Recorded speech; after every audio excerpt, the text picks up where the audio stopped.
Hello and welcome to the third edition of the Pushington podcast. As usual, I'm joined by my assistant editor, Len Varley, and on the other side of the equation, we've got our CEO, outspoken Mr. Thomas Sharhouse. Hi guys, how's it all going? G'day, folks. Good to see you again. Hello, everyone. Welcome back to another week, another episode. Yeah, well, Yeah. let's just get straight into it as we always do.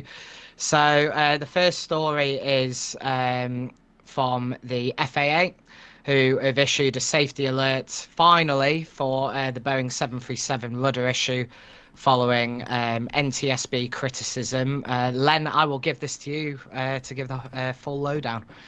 Uh, I thought you might do that. This is now it's going to tax my memory because this has been an evolving story.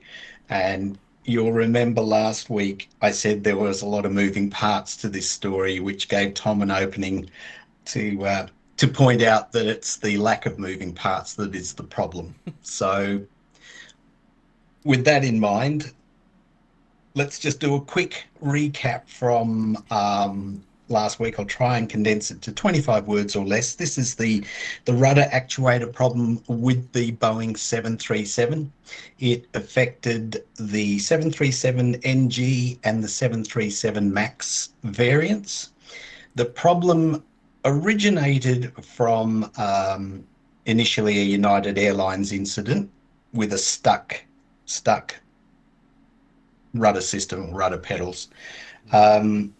Following an NTSB investigation, it was found that there was a manufacturing problem with some of the rudder actuators. The NTSB last week issued a safety alert and identified there are still 271 of these problematic actuators out in the field with international airlines. Now, they've solved the problems with US airlines, but from last week, the NTSB had said there's 40 international airlines who may be potentially operating with a problematic actuator. In releasing their safety alert, they launched a letter to the FAA calling for action from the FAA. And what was particularly of note with that letter was it was incredibly scathing of the FAA's lack of response to the issue. So NTSB Chair Jennifer Hemendi last week sent a letter to the FAA. It was a two-pronged kind of criticism. Firstly, of the FAA for not taking the issue seriously. And secondly, it pointed to Boeing's part in the problem of not appropriately advising United of this problematic actuator. So that was last week. Off the back of the NTSB's letter last week, the FAA, beginning of this week, have issued their own safety alert pertinent to the rudder actuators. So that's the latest in the conga line of problems with this rudder actuator. So this week, the FAA released what's called a SAFO, a safety alert to operators. In it essentially, the crux of it is it instructs airlines to appropriately advise their air crews of potential troubleshooting if the issue arises.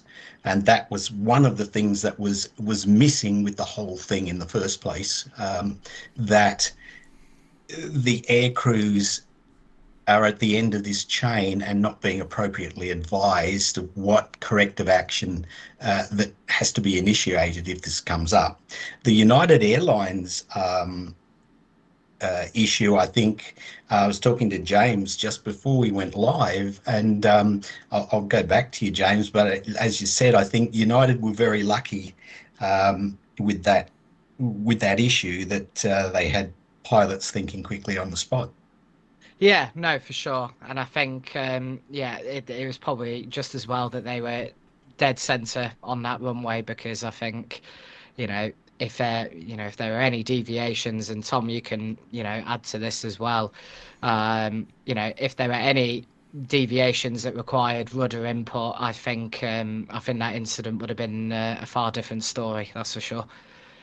Yeah, I mean, I obviously, like, I don't fly commercial planes, but I can't imagine that taking your aircraft off in a crab scenario with no real strong side wind is an ideal scenario to be in a commercial aircraft, particularly an aircraft that's so prominently problematic as the one that they were flying at the time that it went wrong. But I'll circle back to, like, really what Len was saying there. This is, like, really problematic, isn't it? I think we're finally starting to come to a head to realise the level of corruption that's gone on here. The fact that the FAA have once again hidden something that Boeing was doing. And I know that we go back to this point, it's not really Boeing's fault, but ultimately Boeing are the ones making the planes. And so manufacturing faults with the parts that are being delivered to them to be installed in the aircraft should really be getting tested. And if they're not getting thoroughly tested when they come off the production line to spot these faults, or if these faults are not being spotted, the question ultimately becomes, well, how did they ultimately know it was a certain batch of production products that were wrong anyway? Because somebody had to test them somewhere to find out that they were wrong when the batch was made. And so, it becomes this whole thing as to, like, where do you actually put the where do you put the buck of blame to lie? But it's really problematic, I think, when you look at it, that once again, the FAA has failed to inform the people on the end user, which is the customer, mainly the airline, but more importantly, the pilots don't know. Just as pilots did not know what to do if MCAS malfunctioned, they were once again not informed what to do when another fault they were aware of could potentially malfunction. And I think that speaks to a deeper systematic problem inside of Boeing and the FAA than it really does about the NTSB.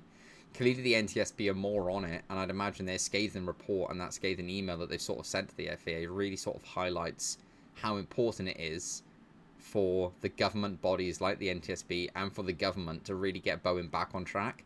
And the FAA once again failing to inform people of another really serious fault with that aircraft speaks leaps and bounds about the scenario we find ourselves in. Like, Yeah. if the FAA can't regulate Boeing, and Boeing can't be regulated by the FAA, are the NTSB really going to have to be the ones that regulate this whole thing? And, like, if that United Airlines plane had taken off and it had crashed, are we really going to sit here, in our chairs and go, well, I know that 180 people died, but at least we found out about the rudder problem now, and a bunch of other planes won't crash, because it is exactly that which has led to so many changes in aviation over the years. And, like, that was one of the biggest changes that the NTSB and the FAA were brought in to ensure that that never happened again in aviation. And yet here we are in 2024, one of the most advanced eras of aviation, and we are watching things happen that were happening in the 50s.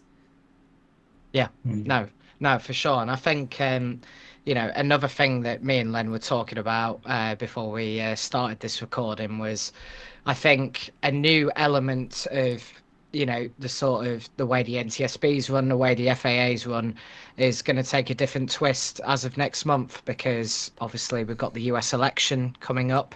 I thought I'd get my politics degree in there somewhere.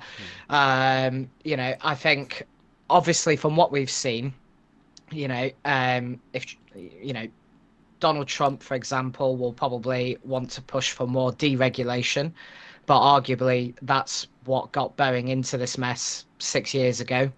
But I think, on the other hand, clearly, under the Democrats, there's also a lot of things going wrong at the FAA, because at the end of the day, they are government agencies, and it is down to the US government to provide the support that vital agencies like the FAA and the NTSB need. So, as we go into an election cycle, literally in under 4 weeks, do we envisage change for the FAA or the NTSB? I'll jump in on that first. No, is the answer. No? That's the short and simple answer. The reason for that, I think, extends far beyond the scope of what we might cover on this show and what we cover as a company. So I won't get into too many details about what's going on in the world, but I'm sure everyone's fully aware of what I'm talking about in this instance. I think America's found themselves in a lot more of a problematic place on the global front, and in that global market, it's unlikely that you'll see mass regulation change and mass format change or mass personnel changes inside the heads of the FAA and inside how the NTSB are run. However, with that being said, I think if Kamala Harris gets in, you will see a change in a regulation on a company like Boeing, but not necessarily. I don't think it's necessarily going to stop Boeing pulling the stuff that we've seen right now. You might just see it come out in a different way, which on the scale of things might seem more transparent, but it's likely just going to be the same thing rehashed in a different package. The problems at Boeing, I think, extend far beyond like a government policy or a government reshuffle. As you rightly said, like the issues really started when Donald Trump came in 6 years ago. But I mean, the issues were always there with Boeing, just like the issues have always been there with Airbus. What sort of adjusted Airbus was that public front, that shareholder instance, and the EASA sort of having free rein to regulate them everywhere. That's not to say that Airbus haven't got issues. Of course, like recently, as you guys will all know, there's been issues with the A320 that have come out in the last week. So it's clear that this is more like a pre-COVID regulation of manufacturing problem and on parts that are being built for these manufacturers. But with that being said, I still think the issue probably existed in Boeing before COVID. The whole Donald Trump and political front probably just exacerbated the issue they already had. Yeah. Len? Yeah, I kind of want to steer clear of the political side, but I just want to circle back to one thing that really stood out for me with this this latest installment was the kind of wording that the NTSB chair Jennifer Hemendi used when she relayed this criticism to the FAA and touched on the issue of lack of communication. Kind of harks back to something Tom said with culture. I don't see the Boeing culture has changed, despite all of the focus in recent times on quality safety issues and the need to lift the game and change culture. I don't see it's changed. And the concerning thing, I think, for me is that this, and Tom mentioned this also, the issue with the rudder actuator and the two-pronged criticisms of both Boeing and FAA kind of drills down to the fact that there is communication being withheld and information being withheld. And Jennifer Hemendi, and I don't have the exact quote, so I'll paraphrase it, basically alluded to the fact that it is unacceptable to be putting components on an aircraft and not advising your end user that they are there.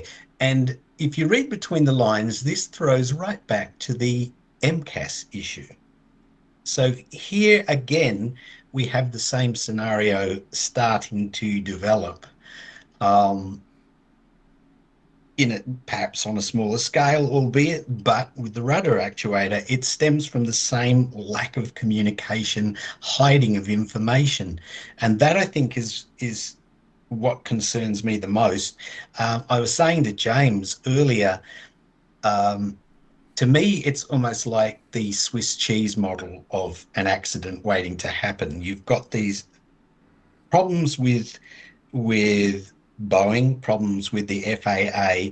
The slices of Swiss cheese are starting to line up, and the political aspect, which James brought up, I think potentially lines up another piece of cheese in the equation. So I'm not wanting to sound like the harbinger of doom, but or am I? But that's what's the most concerning broader element for me. Yeah, I'm going to go back to a point I made in the first episode of the Washington podcast, and we were like that first week where we talked about those issues in Boeing. But it really hammers on the point, and I think it's something it has to be constantly said because people need to start to be reminded of this constantly over and over and over again. Boeing, it doesn't really matter how you cut it, okay? And I know this is a partly the extreme view, but Boeing ultimately withheld information which has resulted in the deaths of a lot of people, okay?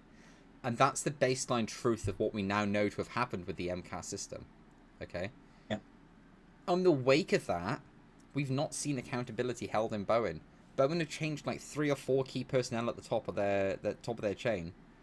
But like as I alluded to back then, the people that were making those decisions, the people that were making the decisions about the Dreamliners, about the cancelling the 747s, about the issues with the 74-8s, with the 737 Max, and with the idea of the Max engines just going forward and that being fine, these people are still working there.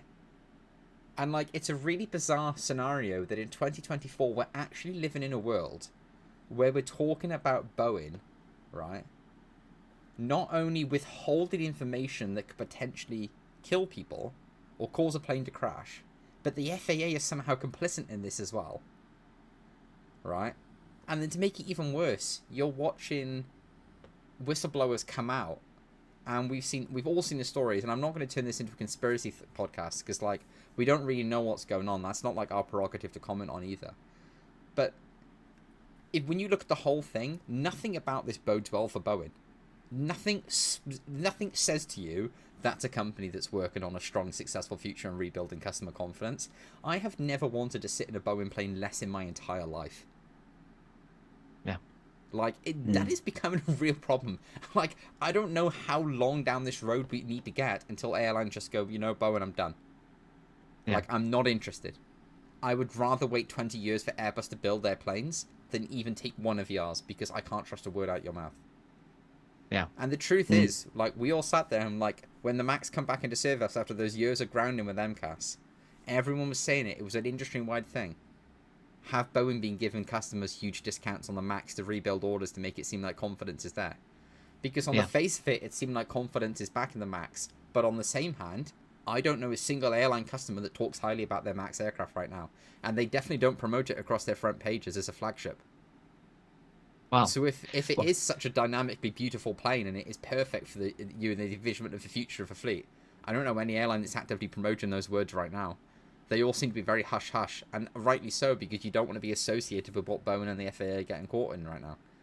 Well, I suppose that's also why there was a point amongst operators, and I think even Boeing did this as well, was, you know, if you want to be very specific and pedantic about it, the 737 MAX isn't called the MAX, it's 737-8-9-10. Yeah. Whereas previously it used to be called the MAX 8, MAX 9, MAX 10. So that removal of the term MAX, you know, it was something that was relatively quiet, you know, as it was rolled out. But typically if you fly on a MAX, you will see that ultimately, you know, if you're a passenger and you have a look at a safety card, it, you know, in most cases it won't say MAX 8, MAX 9, MAX 10. It will say -8, -9, -10. And you know, I think that's where you know, the sort of branding of the Max name has been, you know, destroyed in that regard. But that's a conversation for another day. But I think ultimately, you know, for our next story as well, it is another Boeing story as well. Shocker, but it is specific to the talks between Boeing and the Machinists Union. Once again, despite Boeing previously saying that the recent offer was their best and final offer, they entered back into talks with the Machinists, and those talks failed. Len, do you want to give us another overview? Yeah, so another story which has been slowly evolving or dragging out might be a better way of describing it, because this has been going on for months now. This week, the latest installment again. It's the third round of bargaining, mediated talks between Boeing and the Machinists Union. This is, without going into fine detail, key issues of wages, retirement benefits, and healthcare. Both parties have dug their heels in, essentially. So we finished with a stalemate again this week. There were 2 days of mediation, the beginning of the week, which failed to to break the stalemate. So that's where we sit. Interesting point that came out of it was we kind of got two different stories from each party. Straight after the mediation failed, Stephanie Pope, the Boeing CEO commercial airplanes, came out with a statement to staff, which was made public, um,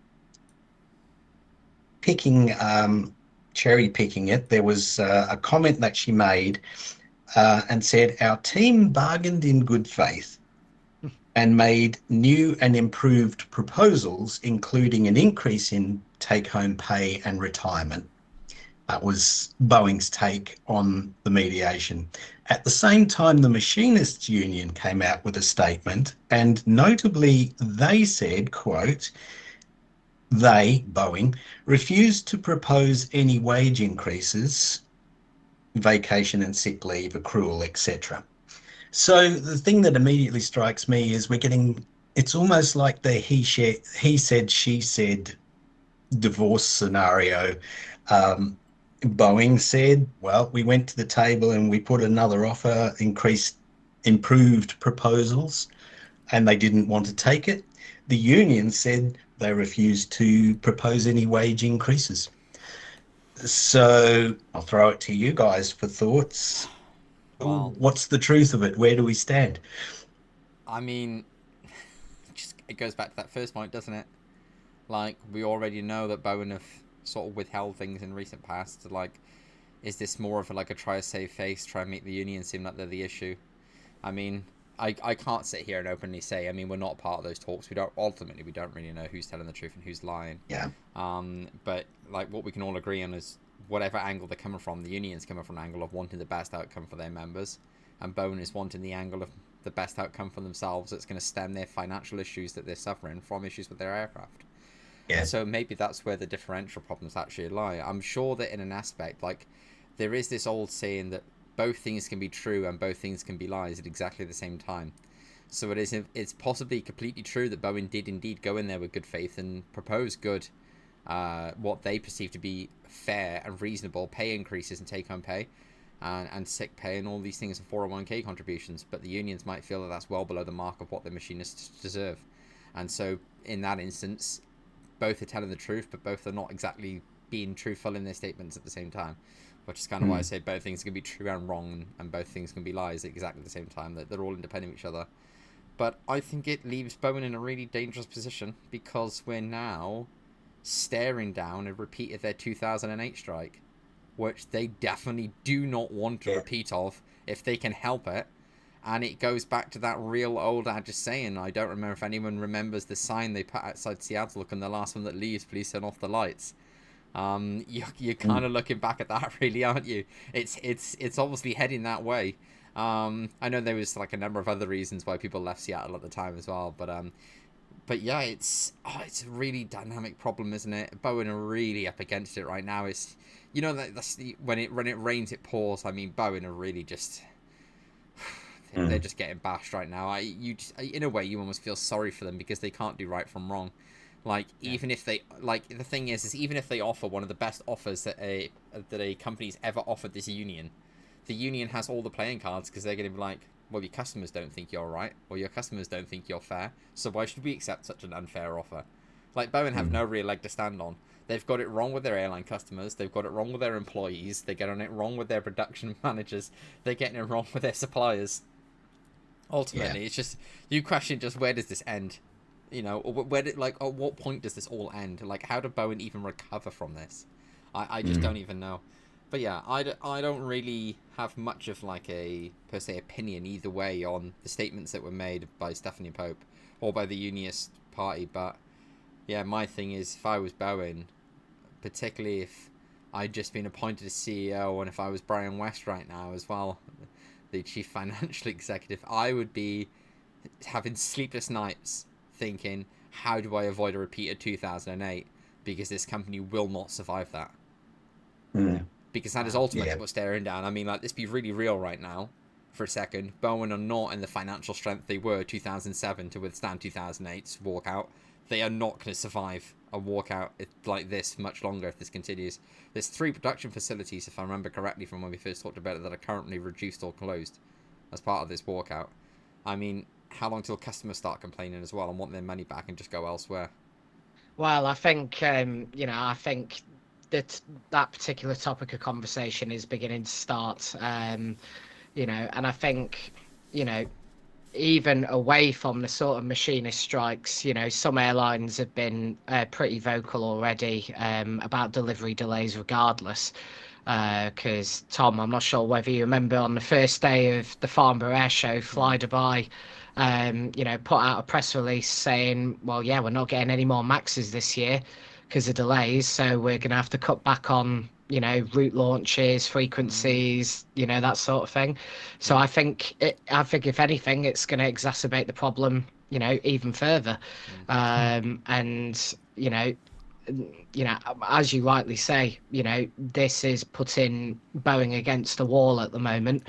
And I would be curious to see what their next offer is, not their best and final offer, what their next offer, will actually be. And Mm. it's got to be an offer that keeps the unions happy, because if they present another deal, then this is going to go on and on and on and on, and it's going to reflect on a balance sheet. And then all those banks who are investors in Boeing, as I've heard in, the last quarterly call, asking when can we expect to make a return, the answer to that will be you will never make a return so long as this is happening. So it's going to be an interesting few weeks, and maybe even an interesting few months if this drags out. And I think, in terms of the overall Boeing woes, I'm just going to add a little plug in here. I'm currently working on quite a big video at the moment, which kind of details,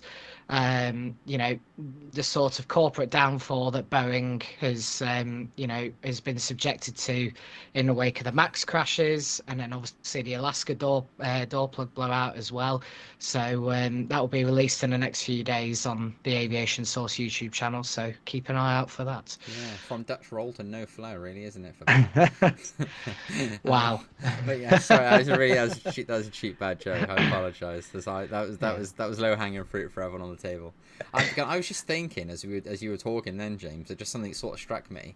I just sort of wonder if the unions maybe walked out of those talks from Boeing after 2 days because they went in there with the intent of making this a personal attack on Boeing because of Boeing's decision to go beyond the unions mediators and take the offer directly to the employees, because if we all remember, they labeled it as the best and final offer. And so it's almost as if the union's gone, I think you've misunderstood your place in this discussion.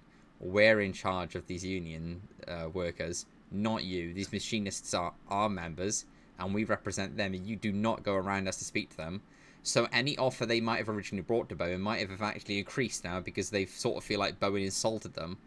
And now if they might look at this on the basis of, like, if Boeing is going to insult our members, then Boeing's going to have to pay a heavier price to get its financial track. But it's going to need to pay more now to get its company back on track. Yeah, And I think also, sorry, Len. I think I think what also has been an interesting aspect to this is about a few weeks ago, Dominic Gates at the Seattle Times released quite an interesting piece about the about the strike action, and I think there may even be a little bit of infighting within the union itself, because the leader of the union has been criticised by his own members, saying that whatever has been negotiated kind of amounts to making a mockery of the union as a whole. And there has been talks that even about there even being a vote after all these strikes are done, to remove the leader of IAM 751. I think you're dead right, Tom. I think what we're seeing is politics on a local level really wreaking havoc on kind of international aviation operations effectively. it's going to definitely be interesting to see what, other political moves are going to be made between Boeing and the unions, because this is what it is at the moment. It is just down to politics and about getting the right deal. And that will continue until one side caves in and goes, right, we'll accept that. But I think the other sort of angle, to sort of throw in there is, about the temporary furloughs as well. And, maybe as far as layoffs as well, because there's only so long that Boeing can afford these workers before they have to start cutting jobs. And that I feel like that is, the least of Boeing's needs or wants at the moment when you've got a backlog of over 4,000 aircraft to get through. Mm. Yeah, and on that note, Stephanie Pope closed off her letter to employees this week saying that Boeing will now consider the next steps necessary to preserve cash flow. So there it is. Yeah. It's clearly biting. Yeah. So the Yeah. question now that we need to all ask ourselves as an industry, the question is the 777X going to see the light of day, or is a program of launching a new aircraft on a new production facility too much for a company stemming cash out on its current aircraft, which should have been its bread and butter? It's definitely a question that is going to need to be asked sooner rather than later. I just I throw think it out there only because Airbus dropped the A380 like it was a lead brick. The second they felt a little bit of a pinch, it was gone. And so, Boeing might have got rid of the 747, but the 747 was at the end of its natural production line anyway. So they weren't getting like mass new orders for it. But the A380s we've seen, there's still a bit of demand for it, particularly with our next story, which we'll discuss in a second. But I just sort of say like the A380, had a bit of demand still inside of it, and they got rid of it still. Is the 777X just maybe a bridge too far right now for Boeing? I mean, it is definitely, a massive rabbit hole to go down, because, you're right. If Boeing continues to bleed cash, and maybe even if the 777X, has another delay into, during the testing process, because obviously the issues that they had in Hawaii where the engine bracket had effectively snapped. That's going to cause delays on the GE side of things with the 9X. So it's one of those. If another delay happens, I mean, it's fair game at this stage, I think. Yeah, I mean, the A350 is selling well. The production facilities are moving quickly. Airbus don't have a massive backlog of A350 orders that they're stuck on. The A350-1000, Airbus can comfortably get those to airlines in the next 7 years. That's no longer of a weight that the 777X would have been for a lot of airlines if they order them now. And, I throw this back out there as well. If you're an airline and you need a new aircraft right now and the 777X is looking like it's 10 years away because of furlough and because of production issues, the A330-900neo is not a terrible option to have in your back pocket either. Yeah. No, for sure. No. Either way, it's going to be something really interesting to watch, as we're in the sort of final quarter of this year. When I remember at the start of this year when, January 1st, I remember, journalists, people asking, oh, is this finally Boeing's year? Then 5 days in, the Alaska door blowout happens. Yeah. And then obviously the floodgates opened after that. So I'm almost sort of scared to ask the question of, will 2025 be Boeing's year? But again, that's a conversation for another day. So I think kind of moving on, we seem to have a bit of a theme on this podcast at the moment where we're talking about global airlines a lot, but we are going to talk about them again, but for very good reason. So earlier this week, CEO James Asquith kindly provided AviationSource with an exclusive guest article where he basically spoke about his experience of watching, effectively what is his first baby, the A380, being sent to Dresden from Glasgow Prestwick to finally begin the process of inspections, checks, maintenance, overhaul, the whole lot at the EFW facility. Um, in the exclusive guest article, Asquith basically expressed his feelings on, what it was like to see that aircraft, in the air. I think it's 5 times now the aircraft has been in the air. A couple of test flights in the Mojave Desert, then the ferry flight from California over to Prestwick, and then obviously the recent ferry flight from Prestwick to Dresden. I think the one thing that I really loved about his guest article was him taking on skeptics, critics, because ever since Global was announced, there has been a lot of division amongst the industry about whether this airline concept will work.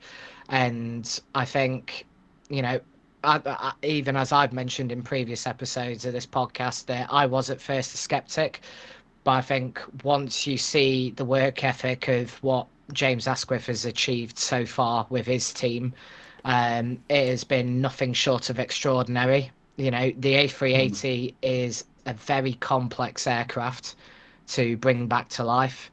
And yeah, and I think even with the skeptics, I think if I can find it very quickly here, I think, oh, here it is. Yeah. So my favorite part of his guest article was kind of addressing the skeptics head on. And he said, we've encountered some of the very best in the industry, the kind of people who go the extra mile because they want to and because they love what they do and what we are doing.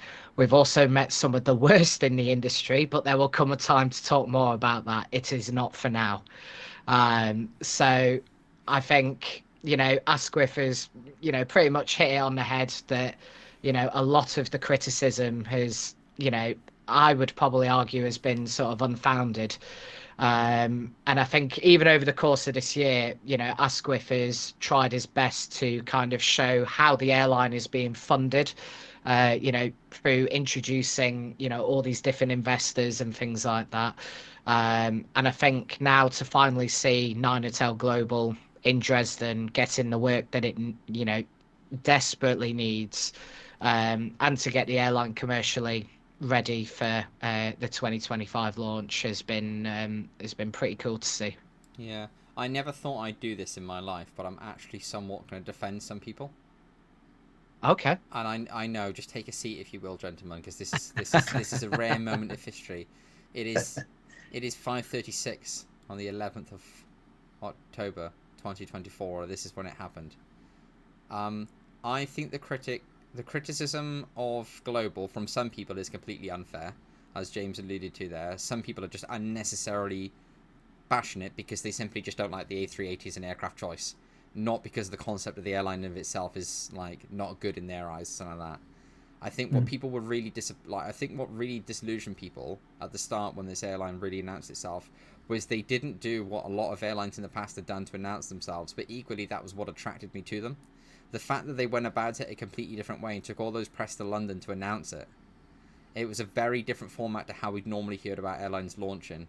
And I think in the wake of seeing Flybe come and go again for a second time, with Hands struggling to go anywhere, with the resurgence and with the resurgence and the failure of Monarch again, and with the resurgence and the failure of all these other carriers globally of the last 2 years, I think it was fair to some people to go, well, there's no way in all A380 if airline's going to just suddenly spawn up if you can't even get a Dash 8 to be economical in this market. But I'm going to say this right now. I think when Global first announced themselves, I was probably one of the few people in the industry that advocated, vocally, that I thought it was a really good idea and I actually thought they were going to make this work. And I think they're now on track to prove a lot of people wrong, and I'm really glad to have been proved right on it, because I kind of staked my name on it a little bit. I know me and James definitely clashed initially when they first announced the airline, but I've just always seen the idea of Global as a really good idea. I think people have misunderstood where the aviation industry is a little bit. I think post-COVID, we were in that area where we weren't doing hub-to-hub service flying anymore. We were doing those point-to-point flights, and we were looking at secondary airports. But pre-COVID, with airport caps, with passenger numbers increasing, we were always going to have to go back to a hub-to-hub format at some point. And the A380 there's no better of an aircraft right now on the market than the A380 to achieve such a target. And so I think Global have perfectly achieved their target point, and ultimately, ironically enough, the delays they've suffered have actually worked in their favour, because 2024 would have been the wrong year for them to launch such an airline, but now in preparation of a launch in 2025 will work better for them, because the industry is in a much stronger position going into next year. So Yeah, it's ultimately worked out in their favour, really, Yeah. because it's like, I know that they were frustrated by the delays, but the delays have actually ultimately meant they get a better and a larger customer base to come into in the following year. And the airport caps also mean that a lot of airlines have had to surrender slots, which Global can just waltz on in and take, Yeah. because they've just got one Okay. large jumbo jet, and they're like, oh, we'll just take the one. We don't need like 5 or 6. Just one is fine. And Heathrow aren't going to go around and go, no, I don't want an A380, and that's probably like the best part of 10 grand per landing. Heathrow will be like, yeah, come. Yeah, come. Yeah.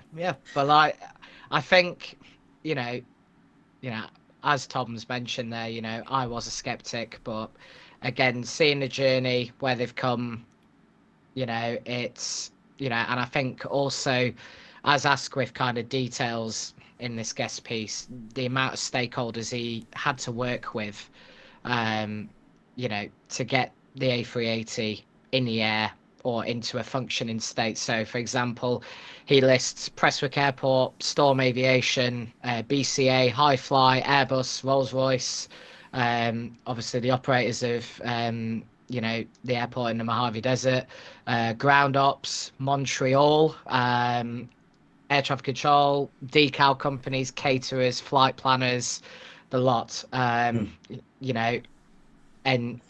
it is one of those where, even as he says in this piece, whenever you plan to fly an aircraft, there are a great deal of tasks and requirements that need to be managed before the doors close and it can head off to its destination.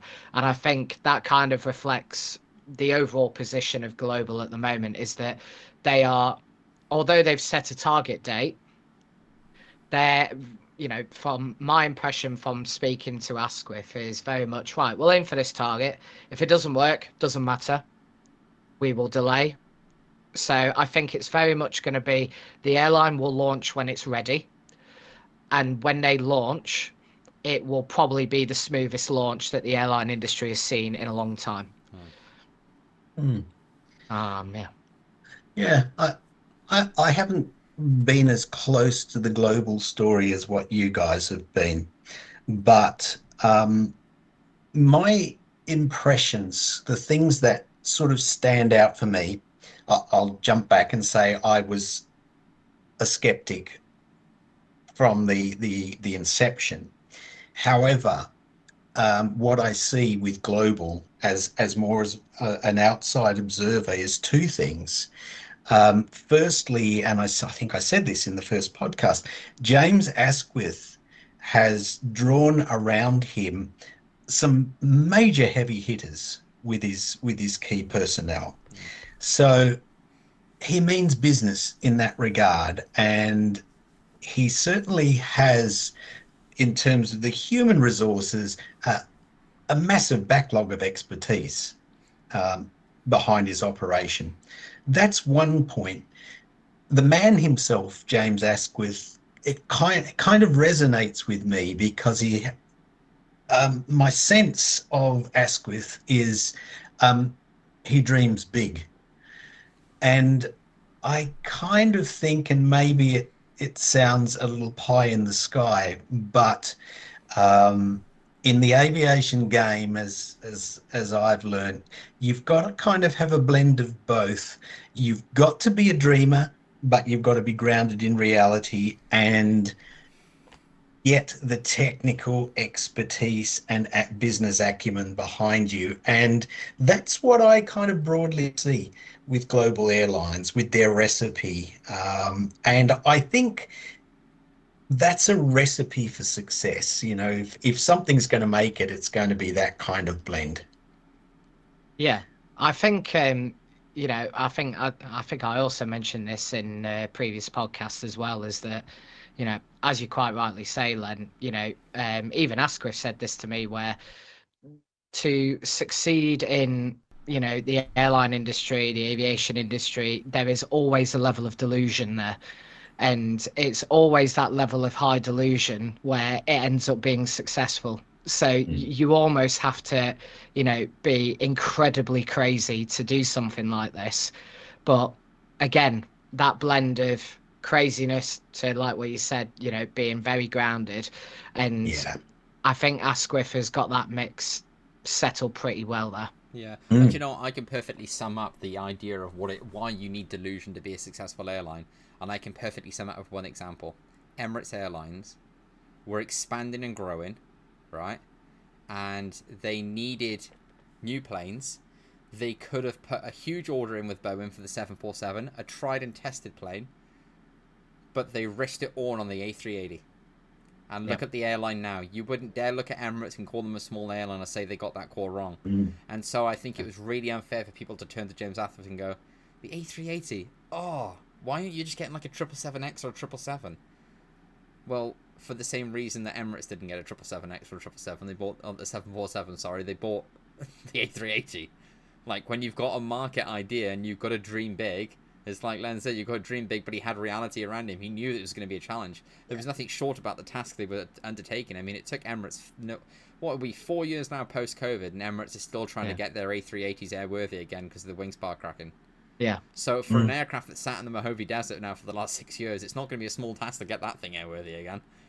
Yeah, so like I think it's incredible, and I think James Asquith and the entire team at Global deserve all the laudits they get, and all the support should really start. The industry should now start backing them and supporting them to make this a reality, because I think at this point they've already achieved more than what anyone would have thought physically possible with the age of that A380, and yet here we are looking at it potentially entering service in June of 2025.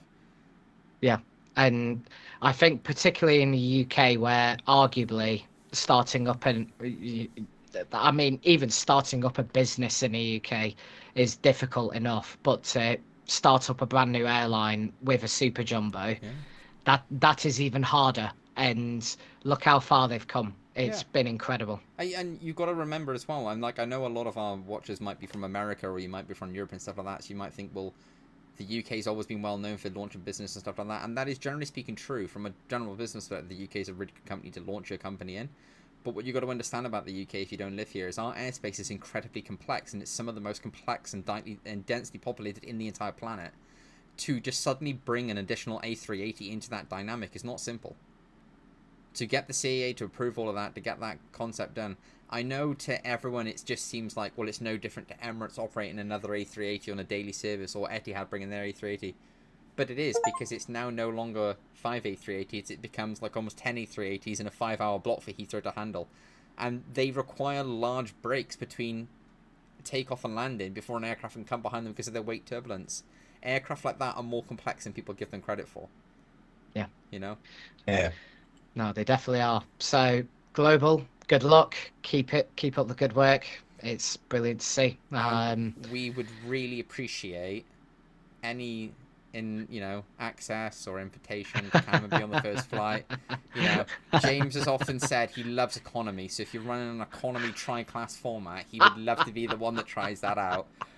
I enjoy the finer things in life myself, so I'll try out the first class product just to make sure we get a broad spectrum. And Len loves business class, so it's a perfect run around for the three of us. We'll do an incredible video on it. And I think Hawaii would be a great first destination as well if you're looking for suggestions. Oh, brilliant. Well, I think kind of moving on, and it's kind of on a similar theme of Airbus, but not the A380. We're going to move over to the A350. My favourite aircraft. Emirates is due to receive their A350s very soon, and ahead of this, they are having to get training ready. Ahead of the arrival of the new XWB aircraft, Emirates has invested around $48 million in training assets to prepare flight crews. So the training setup includes 3 full flight simulators, a fixed base training device, a cabin emergency evacuation trainer, and a door trainer. So that's to get pilots and cabin crew all ready to go for launch. Pictures of the first Emirates 350 have been kind of revealed by plane spotters in Toulouse, and that aircraft looks sensational in that Emirates livery. It's going to be very exciting to see. Also, Edinburgh plane spotters, if you are a listener of this podcast, Edinburgh is the first destination for the Emirates 350. As it stands, that is, of course, subject to change.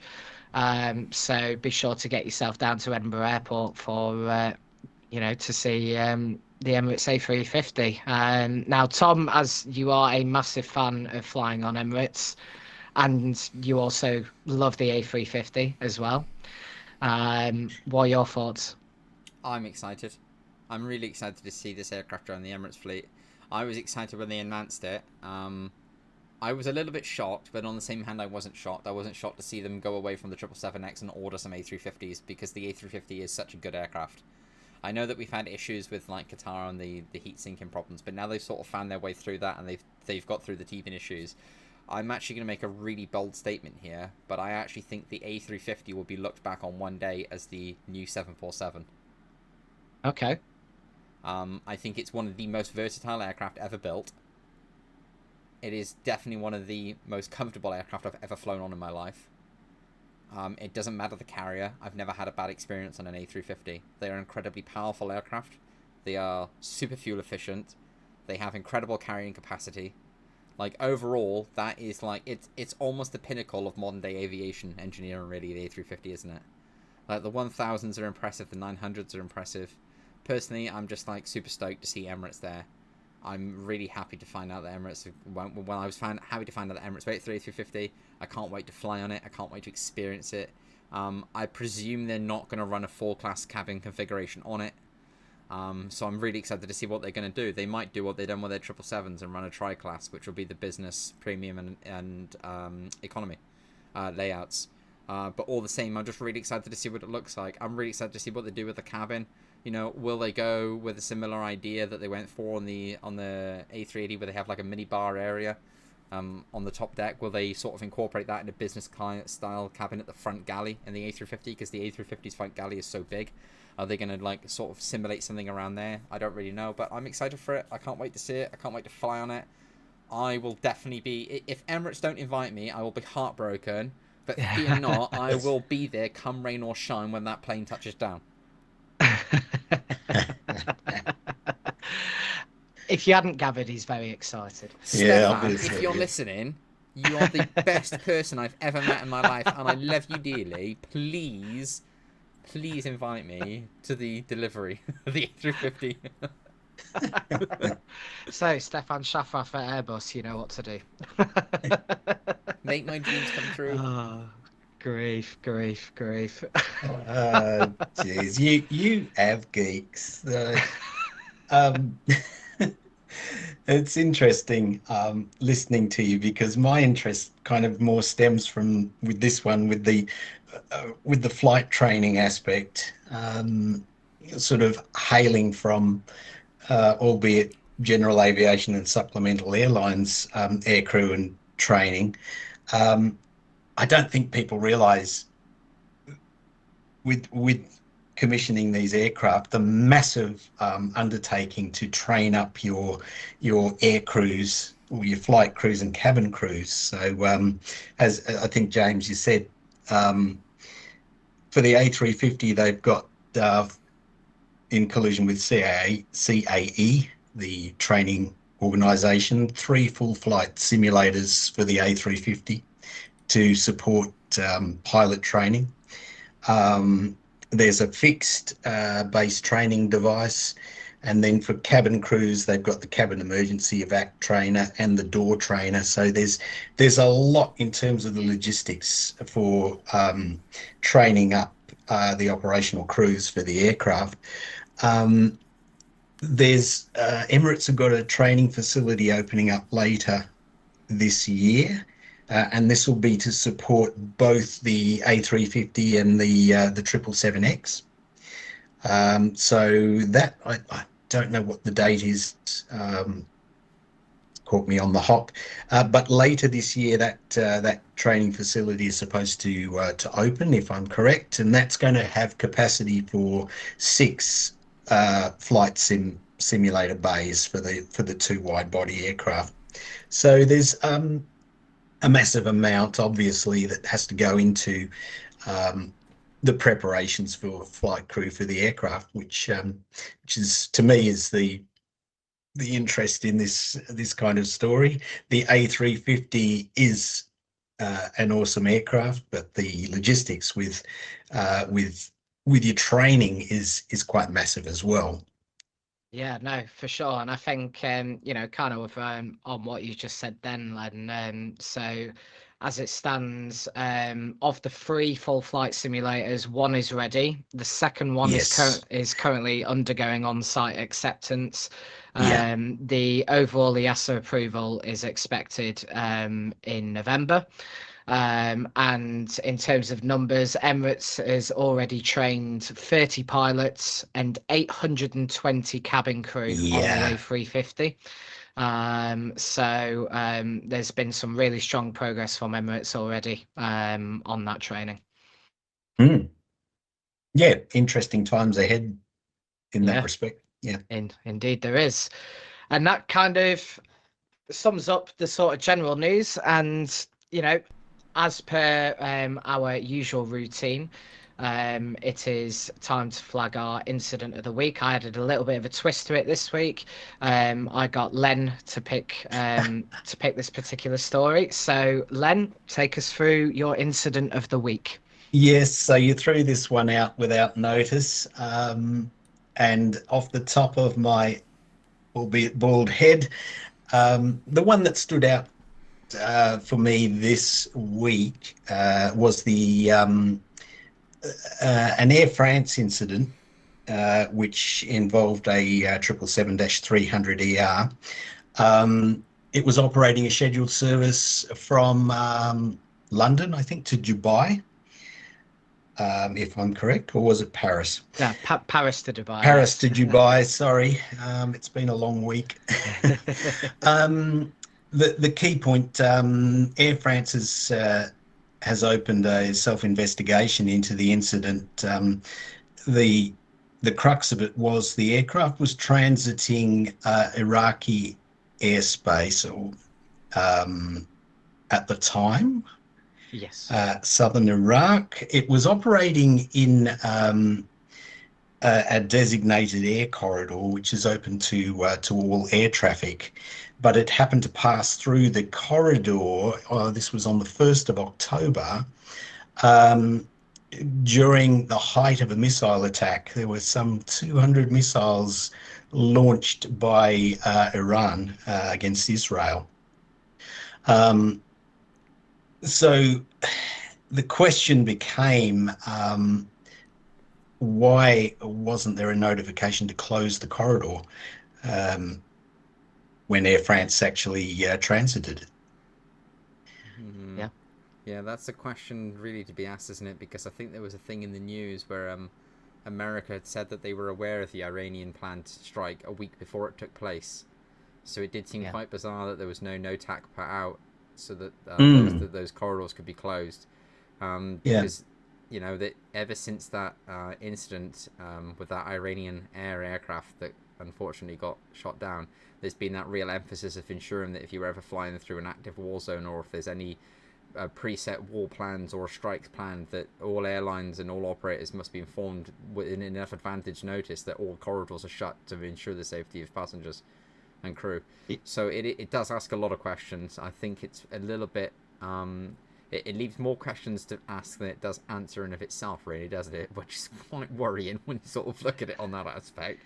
Um, Mm, but Yeah, yeah, I I feel sorry think. for the crew because, as you rightly said, Len, the corridor was indeed open at the time they flew through it. So it kind of asks the question of, were the crew really at fault?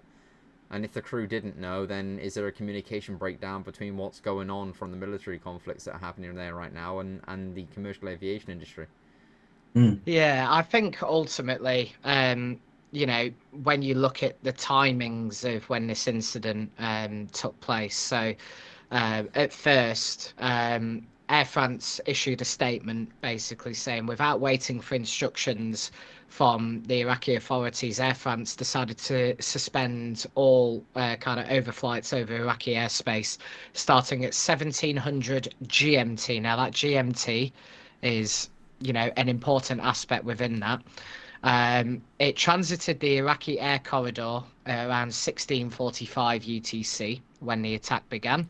Iraqi airspace was not closed by the Iraqi authorities until 1756 UTC. So clearly, as you said, Tom and Len, there are a lot of questions to be answered. It is also too early to see whether this will be investigated by regulators or whether it's just going to be contained as an airline investigation. But clearly, there must have been some confusion there, or maybe the message was relayed to that particular flight too late. We just don't know. But I think also, with air crashes that have happened in the Middle East, due to, rocket strikes, I think the one that speaks out to me was the Ukraine International Airlines aircraft that got shot down in Tehran. That was a horrific incident. And I think the industry has to be on high alert when, sort of instability in regions occur, and when there's a high chance that missiles are going to be launched. I think there needs to be more of a proactiveness there. Tom, you kind of mentioned it a little bit about the Americans knowing about this missile strike, the week before, and it's like, well, why were there no preparations made in that regard? Was it an American issue? Was it an Iraqi issue? Whose issue was it? And I think that's what they need to get to the bottom of, because all it's going to take is one aircraft to get shot down, and that is it. Yeah, and I think just a clarification in case anyone that is not like fully clued up on aviation, because James mentioned the 1700 GMT was the planned closure of the corridor for Air France crew, and they went in at 1645. GMT and UTC are exactly the same things. For anyone that isn't fully aware of that, they are the same thing. It's just people chop and change it around for some unknown reason. Everywhere in the world uses UTC, except in the UK we call it GMT because, well, it ultimately does stem from London. So it only makes sense that we do refer to it as Greenwich Mean Time, because it starts and stops in Greenwich. I just thought I'd throw that clarification in there for anyone. Because, of course, right now, as we're still in summertime, we are GMT +1 right now in the UK. Yes. That is correct. Which throws people off unbelievably, because not everyone utilises summer time zones, and to this day I still don't know why we do. But there we go. It's just a British thing, isn't it? We just play the clocks forward an hour, because why not? Let's not make it any more complex than it needs to be. Just add an hour on. Interesting you bring that up, Tom, because in my time in aviation, it went from GMT as the accepted designator to Zulu time. Yes, that's right, yeah. Yeah, and then to UTC, Universal Coordinated Time. We love our abbreviations in aviation. The aviation industry, it's just incredible, isn't it? And you know what's really incredible for anyone that isn't fully aware about this? There are some countries in the world where UTC, GMT, and Zulu can all be different times. So if you ever thought, well, there's nothing complex about that, just hope that you don't fly into one of the countries that end up going through 4 different time zones, because that is indeed possible. Nepal, I'm looking at you. Yeah. Those extra 15 minutes that they just threw out of somewhere. Yes.